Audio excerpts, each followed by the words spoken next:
Bonjour à tous, salam alaikum tout le monde, on se retrouve aujourd'hui pour une vidéo spéciale Maroc. Donc comme actuellement je pars pas trop en voyage, donc je me suis dit je vais faire un petit peu un rappel du Maroc avec des choses que j'ai repensé l'autre jour et je me suis dit c'est pas mal comme vidéo. Donc je vais faire le thème de je ne sais pas combien de choses, il faudra que je vois à la fin de la vidéo combien j'en ai trouvé. Des choses qui peuvent être surprenantes pour des étrangers qui viennent au Maroc, qui peuvent les surprendre. Donc voilà, c'est parti, je vais vous montrer un petit peu la liste que j'ai trouvée. Je vais vous dire tout ça avec des exemples en tête. Donc tout d'abord, ce qui peut surprendre les étrangers, c'est les toilettes turques. Alors au Maroc principalement, les toilettes sont comme en Europe ou dans le reste du monde, on va dire classiques, comme ça. Je vous mettrai une photo. Voilà. Et dans certaines maisons, je pense anciennes maisons ou à la campagne, certains villages ou petites villes ont encore des toilettes comme ça. Donc à la turque ou toilettes marocaines. Donc c'est vrai que ça peut surprendre quand on n'a pas l'habitude. C'est vrai qu'en France il y en avait à un moment donné, mais je pense qu'il n'y en a plus maintenant. C'est très très rare, dans les stations de service peut-être. Et donc je disais dans les stations de service peut-être, et encore je crois qu'il n'y en a plus. Et c'est vrai que ça peut détrousser un peu un étranger parce que on n'a pas forcément l'habitude. C'est vrai qu'en Asie il y en a encore des toilettes comme ça un petit peu à la japonaise. Je vous mettrai des photos. Donc c'est vrai que bon, ça peut, un Européen ça peut le choquer. Donc c'est pas très pratique si on n'a jamais essayé une seule fois.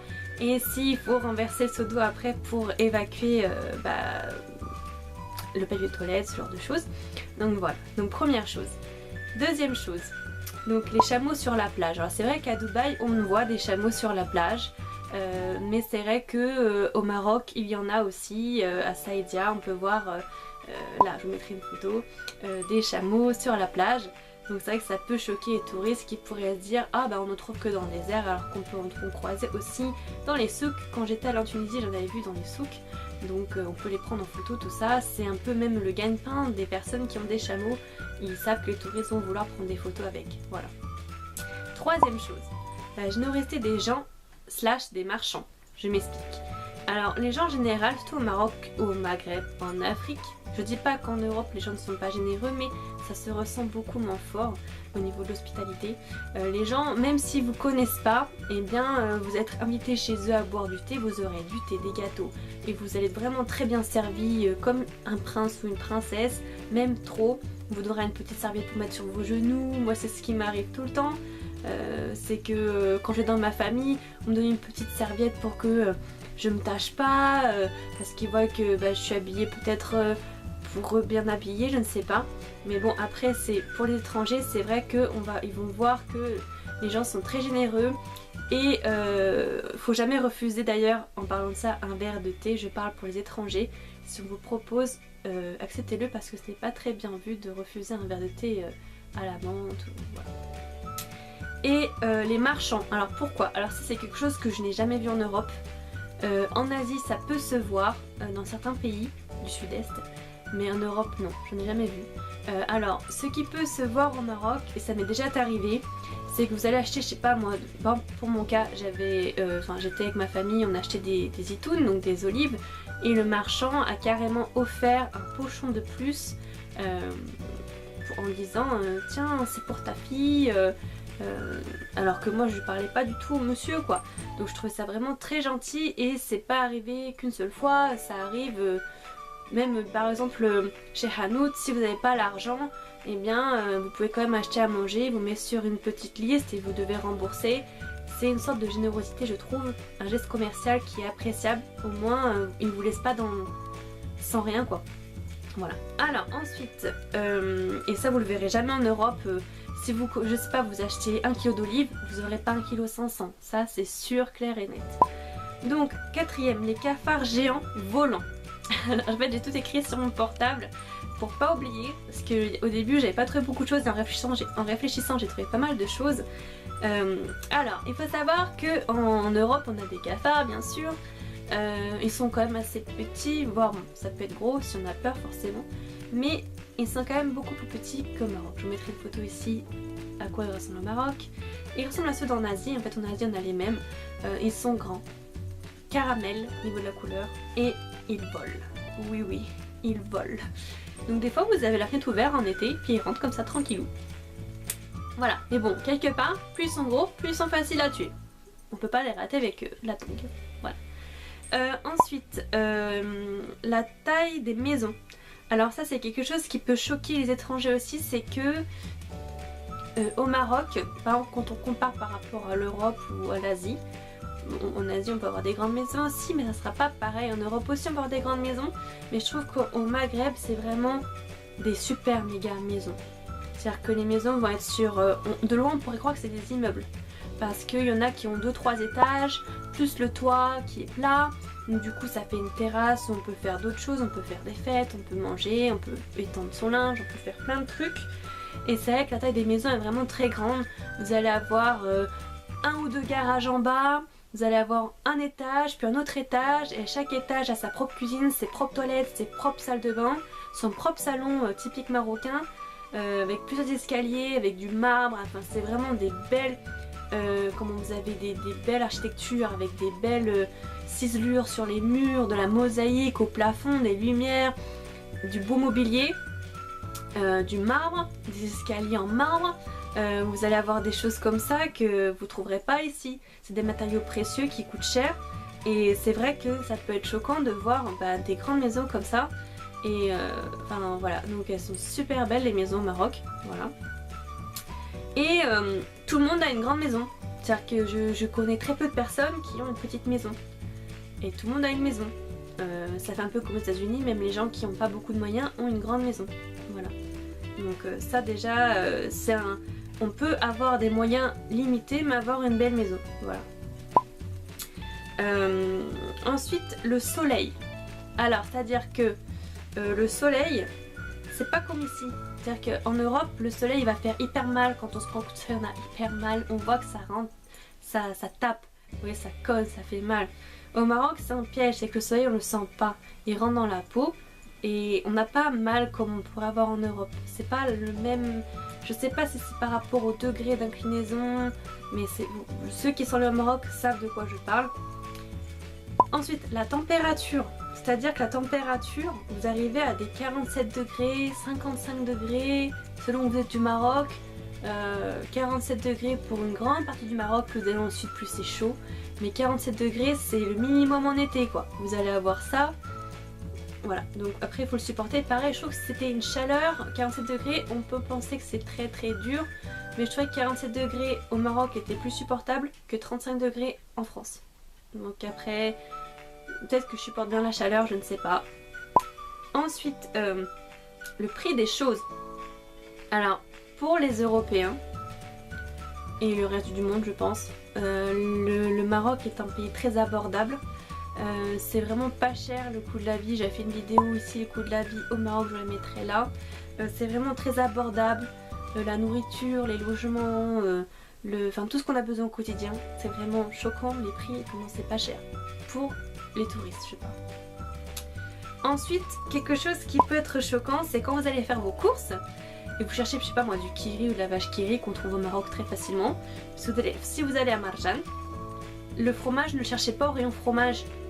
Enfin, vous trouverez des fromages au rayon fromage comme du coulommiers, des fromages français. Mais si vous voulez par exemple du kiri, des fromages pour les enfants, ils seront au rayon du lait. Donc à température ambiante, normale, comme ça, sans réfrigération. Et dans les maisons c'est pareil, c'est vrai que j'ai remarqué que les gens ne rangent pas le fromage dans le frigo. Ils le laissent dehors. Certaines personnes le rangent dans le frigo, mais pas tous.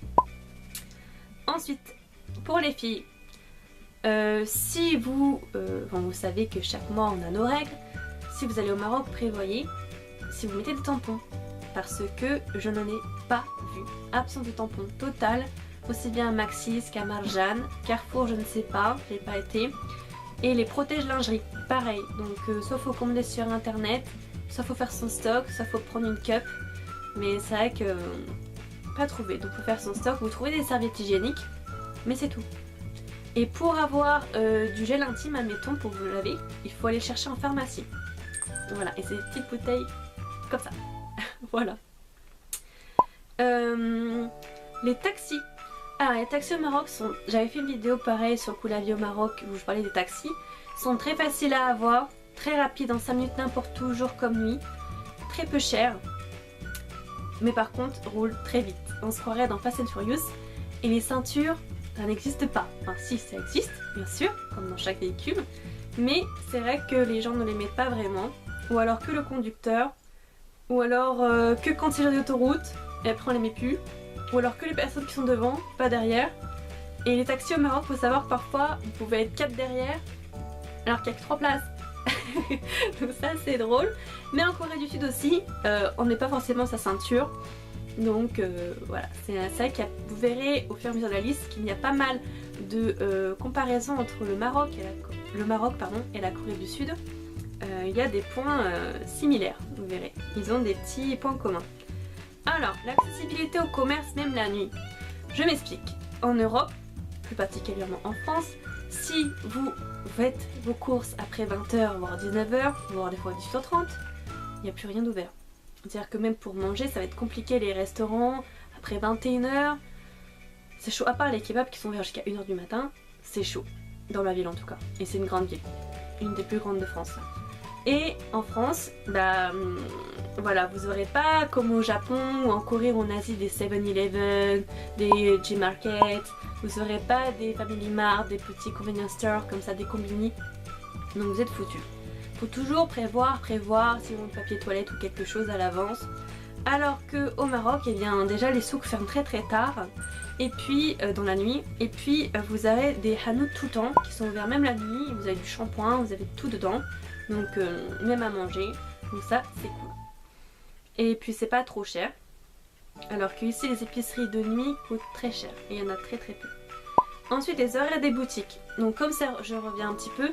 Ça ferme tard la nuit, il y en a qui sont ouverts toute la nuit. C'est ouvert le matin. Par exemple Marjan, les grands magasins, les enseignes, ça c'est ouvert comme en Europe. Mais par exemple les souks, et bien au moment des prières, les gens ferment pour aller faire leurs prières bien sûr. Et ils reviennent après, donc il y a des moments de la journée et l'après-midi où ça va être fermé ou quand il fait trop chaud, les gens ne travaillent, ferment et reprennent le travail quand il fait plus tard et ferment, quand il fait plus frais je veux dire, et reprendront le travail encore plus tard pour compenser ceux qui n'ont pas travaillé parce qu'il faisait trop chaud, voilà, ou durant le ramadan aussi. Donc ça c'est des choses qu'il faut faire attention si vous allez en vacances parce que parfois vous pouvez, il n'y a rien, mais vous trouverez toujours quelque chose quand même d'ouvert, comme je dis marjan, les choses comme ça, vous ne serez pas sans rien du tout. Mais c'est vrai qu'il y a des périodes de la journée où les gens sortent moins, aussi parce qu'il fait chaud. Alors, les enfants qui vous courent après. Alors, c'est pas tout par rapport à Marrakech ou à de l'argent ou la mendicité, rien à voir. Ça m'est arrivé, comme je suis très pâle de peau, j'étais allée dans un petit village pour voir de la famille et c'est dans les montagnes et il y a plein de petits enfants qui jouent ensemble, des voisins quoi. Et puis quand on sort de la maison, et tous les enfants ils me voient et ils courent tous après la voiture. C'est quelque chose qui m'a trop touchée, je trouve que c'est vraiment mignon et c'est vrai que c'est quelque chose qu'on verra pas parce qu'en fait comme ils n'ont pas l'habitude je pense de voir des personnes pâles, parce que c'est pas comme Marrakech ou les grandes villes où on voit plein de touristes. Et bien ils étaient intrigués, c'était mignon, enfin moi je trouvais ça trop mignon. Et ils ont couru longtemps après la voiture. Voilà. Enfin, ils sont très attachants les enfants marocains, je trouve qu'ils sont trop mignons. Alors ensuite, l'hospitalité marocaine même si on ne vous connaît pas. Donc voilà, pareil, vous êtes toujours bien accueillis, ils font pas de distinction entre vous, enfin voilà, toujours bien accueillis, ça revient à ce que j'ai dit précédemment. Alors le toit des maisons, ça revient aussi à ce que j'ai dit précédemment. Je n'ai pour l'instant pas vu de toit comme en Europe, c'est-à-dire comme ça, je vous mettrai une photo ici.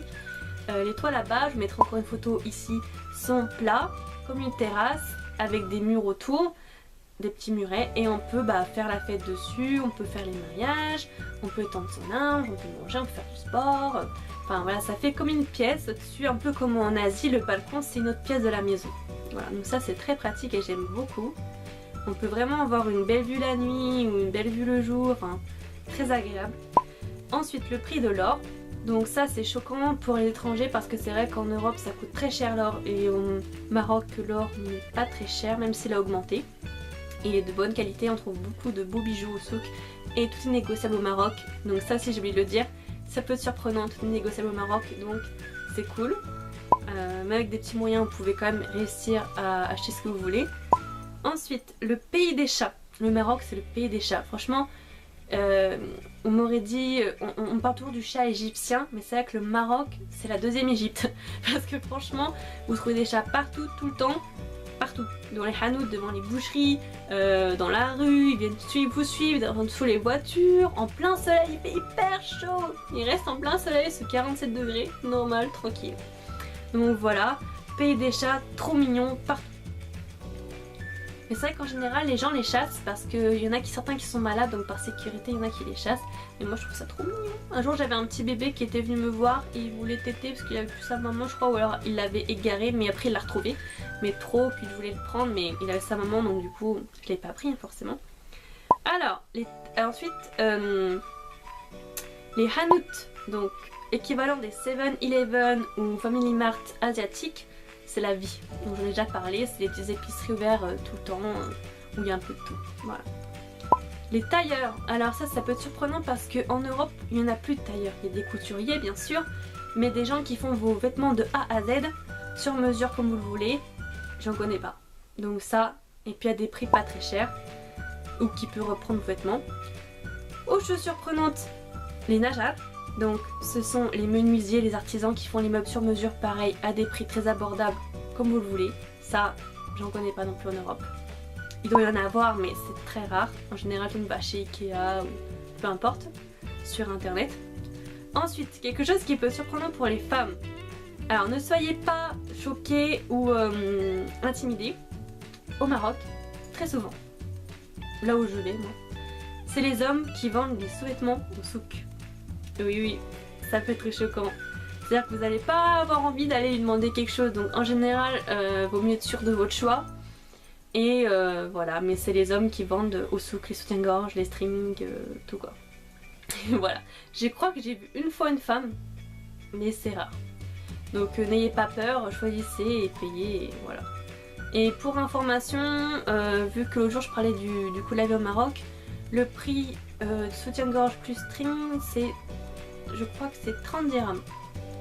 Donc entre 30 et 40 dirhams. Donc 3-4 euros. Voilà, pour pas vous faire arnaquer, vous savez à peu près le prix que ça vaut. Donc vraiment pas cher par rapport à l'Europe.